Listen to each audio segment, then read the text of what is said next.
Welcome back. We've been working through problem 13A and we've just completed our schedule of cost of goods manufactured. The next step in this problem, as you can see, is to prepare. We've done the schedule of cost of goods manufactured. We're asked to do a schedule of cost of goods sold. This, I expect, to be a short video, but we'll see. We need a 3-line title before we jump into it. So name of the company, Outdoor Supplies. Name of the financial statement, schedule of cost of goods sold, and then the date, and it's just the same as the one above, so for the year ended and then the date.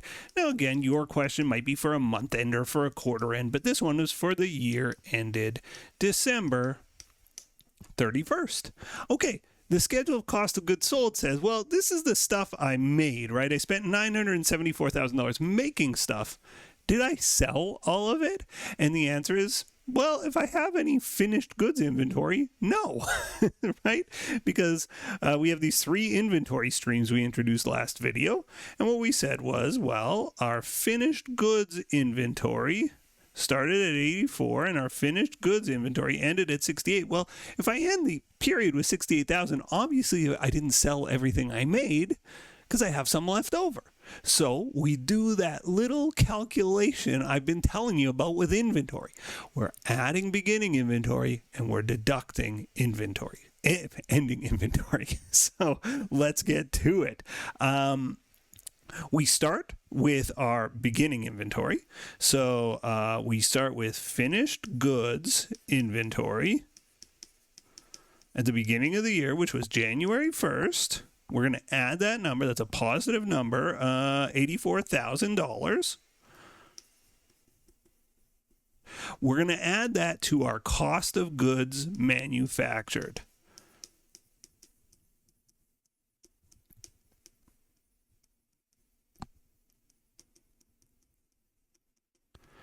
That's $974,000.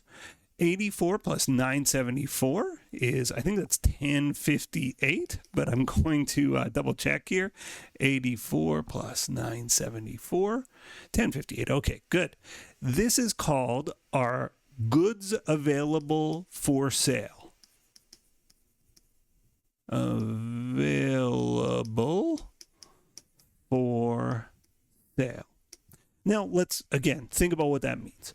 At the end of last year, I had $84,000 worth of stuff like on the shelf, ready to be sold. It was finished. It was not under manufacture. It was ready to go, but it was unsold.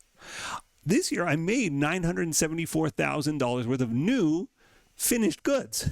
So, in total, I got over $1 million worth of stuff available to be sold. Did I sell out? No. How do I know I didn't sell all million? Well, because we have ending finished goods inventory. We must have, and this is where we infer something, we must have sold some of the inventory because we're sitting down at 68,000. So we deduct, and this is that calculation we do over and over again here, we deduct ending finished goods inventory. And actually, I shouldn't say ending. I should say finished goods inventory, December 31st. Same difference, though.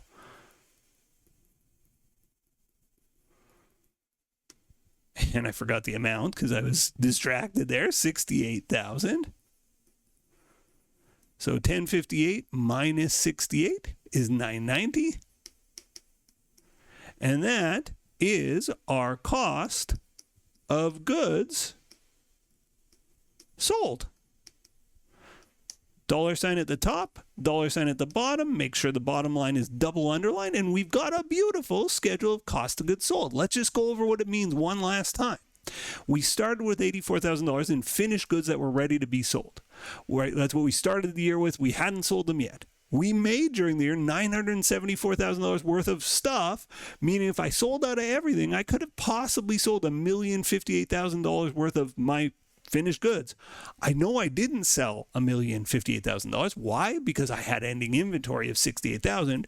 So because I know I had $1,058,000 ready to sell, I'm left with $68,000. I can work backwards to say, well, I must have sold $990,000. My cost of goods sold is $990,000. And as you know from preparing income statements in the past, cost of goods sold is a very important number in the financial statements. We'll prepare the income statement in the next video though. So hit the like button, hit the subscribe button, and stay tuned for the next video. Thanks for watching. Bye-bye. The next video in our series is right up here. And if you want a supercut of all of the videos in this series, that's the one down below.